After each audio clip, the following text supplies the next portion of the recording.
We got a garden tour. We've had some rain. We've had a little bit of time. We're gonna get to see how much I've got growing. So the first thing to notice is we have these big plants coming up everywhere. That would be pumpkin. And that's from my compost pile. We have pumpkins that we give to the chickens to help with worms and also because it's a good healthy snack for them. But I'd put the pumpkins in the compost bin not too long ago, and it was not enough time to kill the seeds. And we don't always get hot compost going. Sometimes it's cold compost, which doesn't kill seeds. So we have some volunteers that I'm probably going to keep the ones with my cherry tree, and some of these, like this one in my sunchoke bed, I'm going to try and transplant, and I need to do that soon because it is looking really nice. They are growing quite well, which is kind of a surprise, but yeah, they're doing really good. All the mulberries have some kind of leaf going, which is great. We have got some weeds. We have acorn squash growing, so that's these. They've come through. These are volunteers. I'm not entirely sure what they are, so I'm going to let them grow out a little so I can get a good idea on them.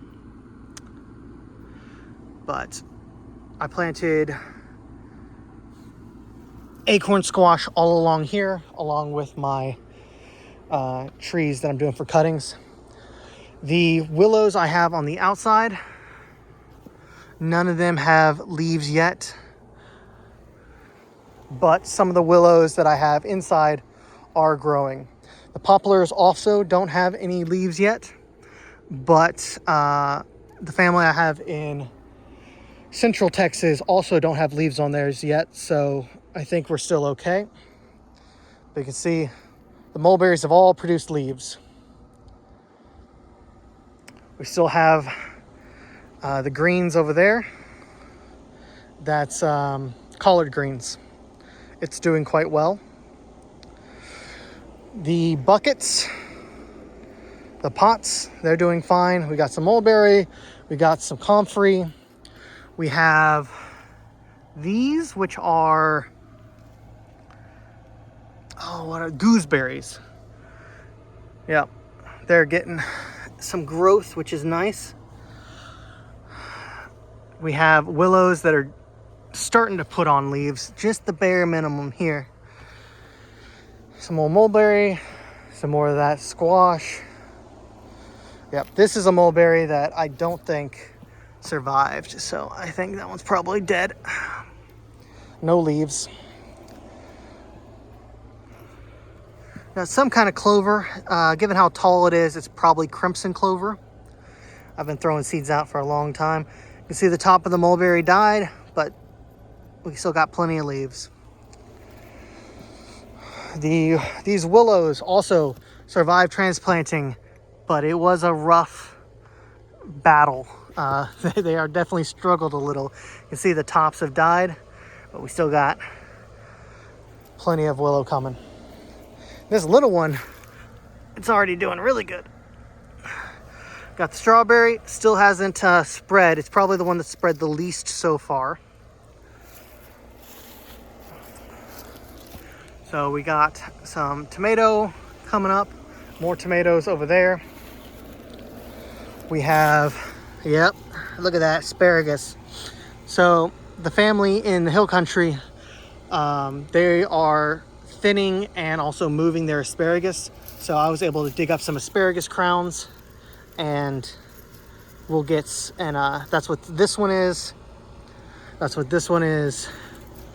Well, these are some of the ones I already had previously, which makes this whole bed now officially my asparagus bed. all the way through. I tried to grow tomatoes there last season with not a lot of success, but the asparagus, as you can see, are doing quite well. These have already ferned out. They're doing nice. They're still way too thin. These are only about 2 years old, maybe 3 years old, and thin, you know. Not really worth harvesting yet, but they will in the future.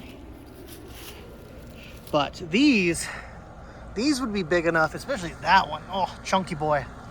Those would be big enough to harvest if I wanted to, but because they are recently transplanted in the past couple of weeks, I don't want to stress them. So we're just gonna let them grow and probably fern out. Got tomatoes I need to thin and transplant. But we've seen a lot of growth very recently. Doesn't look like we got any over here though.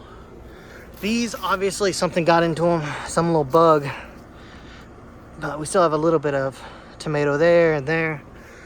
These I'd already transplanted from over here. The beans, we've had a lot of growth.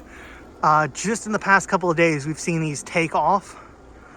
Real lot of vining, a lot of grabbing, like bing, bang, boom. The trellising is working great.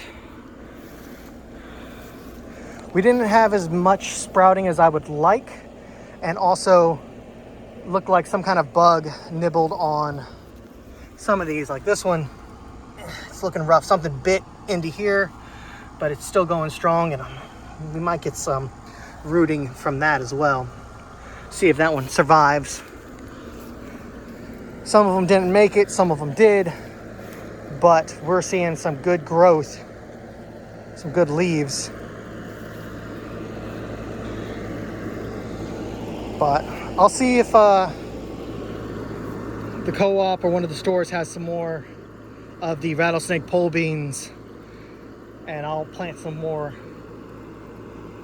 in the places where we don't have them growing. This is one of my better willows.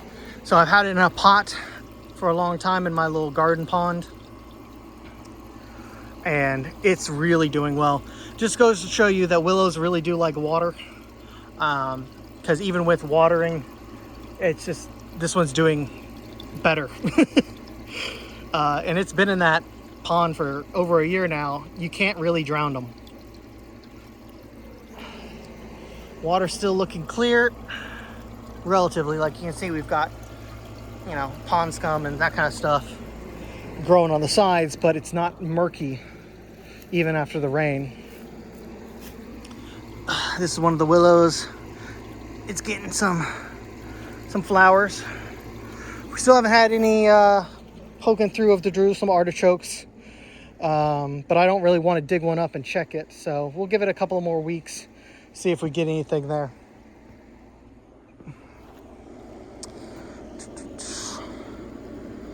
Yep. The cherry tree, we're definitely going to have to prune. I was hoping that it would lose all its leaves, but it had leaves all through winter. It never lost its leaves. So we'll clean it up a little, maybe do some of the stretching method where you tie onto the branch and you bend it a little, and you either tie it to a rock or a stake or something like that and keep it up, because it's really coming out in the center. It's very busy, and we're gonna have some rubbing if I don't get in there, but we'll try and do what we can. It's lived, which is more than I can say for the other one that I planted over by the chicken coop. Speak of the devil, there's a pumpkin stem from the compost. Yeah.